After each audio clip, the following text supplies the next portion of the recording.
considers the future of its mission in Afghanistan. Should it stay and fight or issue new orders? Everybody's watching very closely, there's no doubt. A blue ribbon panel is asked for advice. Today on News and Review, the Manley Report.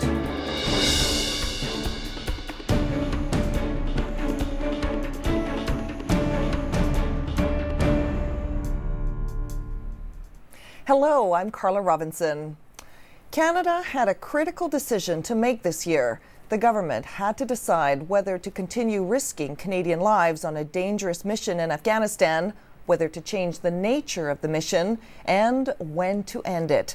Prime Minister Stephen Harper said Parliament would decide the fate of Canada's involvement, but Parliament has been split on the issue, and it would be a confidence vote, meaning the government would fall if it lost.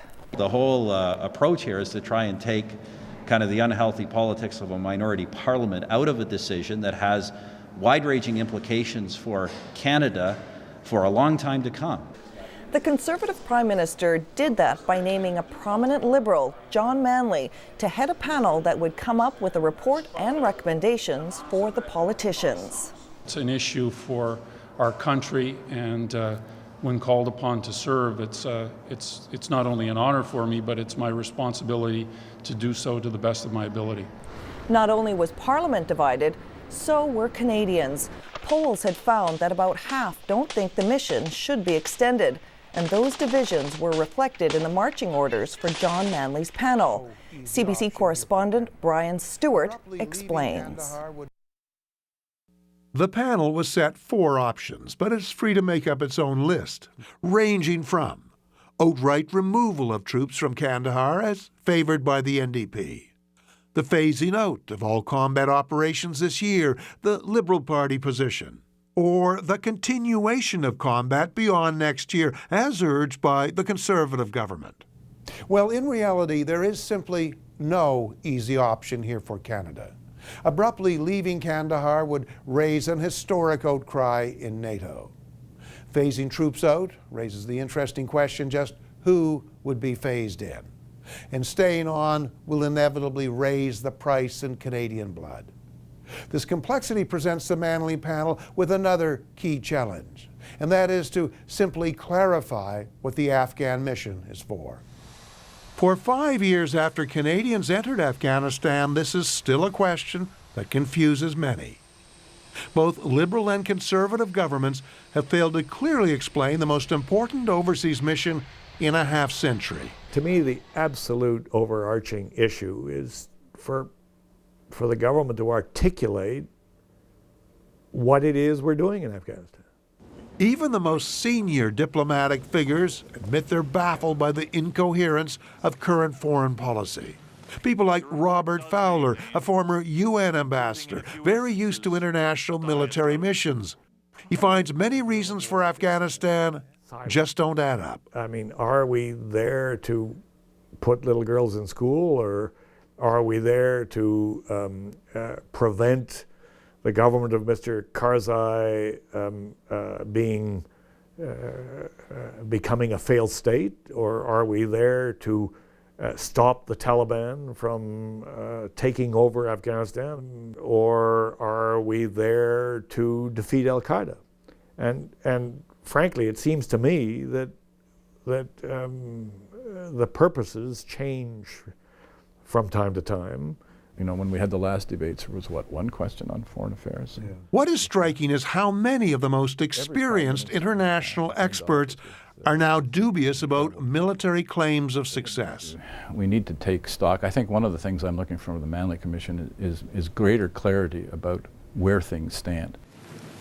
Paul Heinbecker is, like Robert Fowler, a former UN ambassador and senior foreign policy advisor. He has backed the mission, but is equally anxious for some clarity. You see the Canadian soldiers,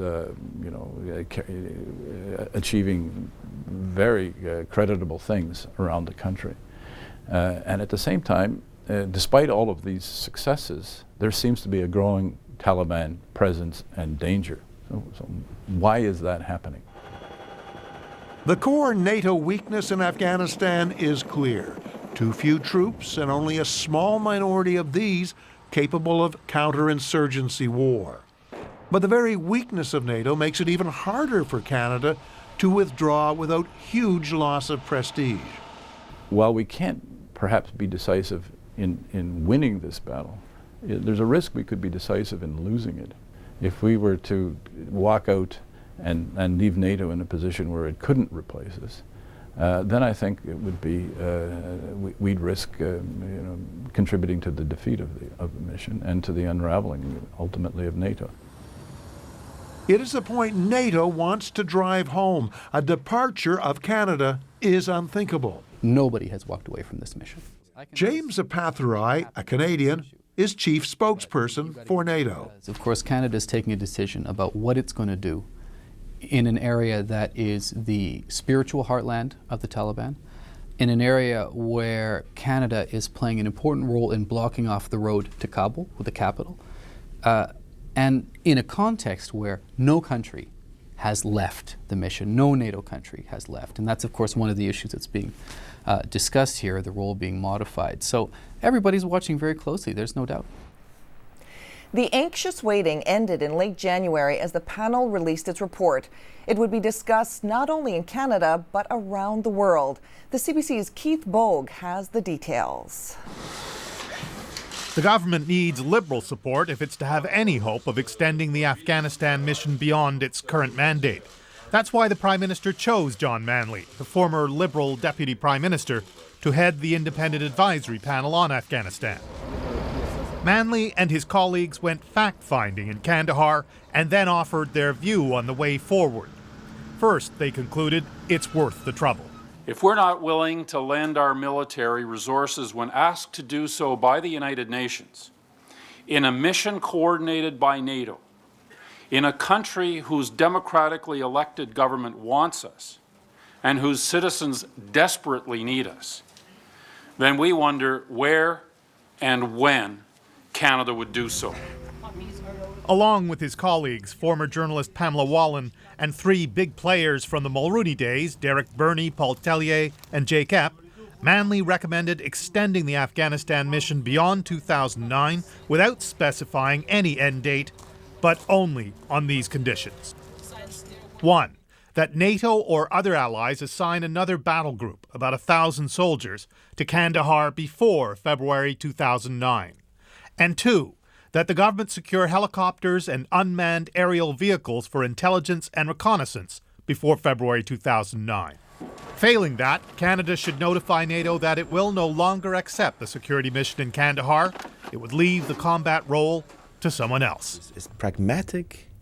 Afghanistan's ambassador to Canada said Manley's got it right. And I think that that message will resonate very strongly, and I hope that it will be heard, it will be analyzed. The NDP heard it, analyzed it, and dismissed it. We think that's the wrong direction. We don't think it represents Canadian values. We don't think this is a winnable war. The Bloc Québécois has said for months the combat mission should wrap up in 2009.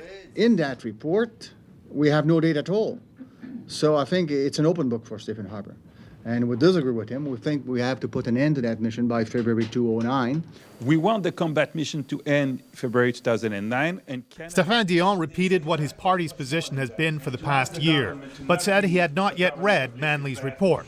His foreign affairs critic, Bob Bray, had time to pay closer attention and to give this more cautious view. We don't know what the bottom line is yet until we hear further from the government as to what it is that they're going to be recommending, and the kind of response that we get from NATO, the kind of response that we get from the UN and others who've been brought into the net by Mr. Manley in terms of the conditions that he's set for the mission.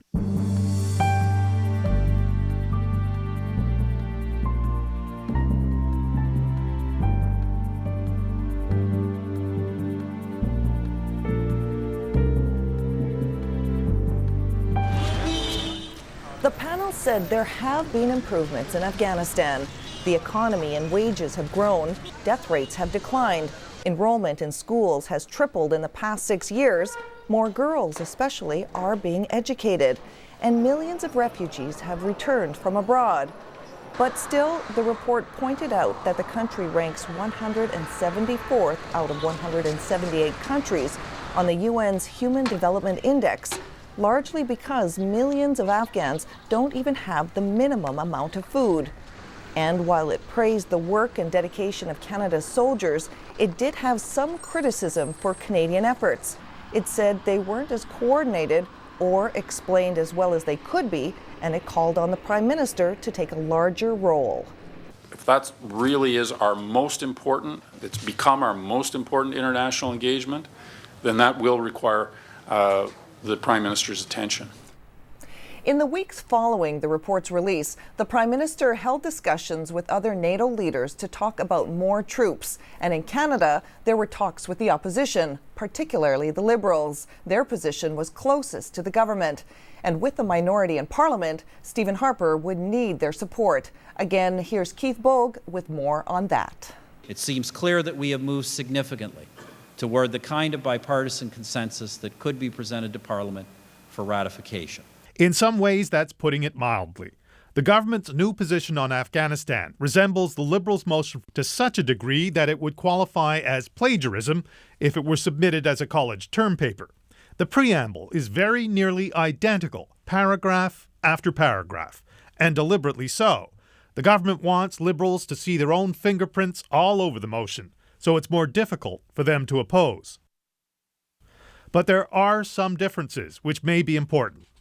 The Liberal motion says Canada should continue a military presence in Kandahar beyond February 2009 to February 1st, 2011, so that it can redeploy its troops out of Kandahar by July 1st, 2011.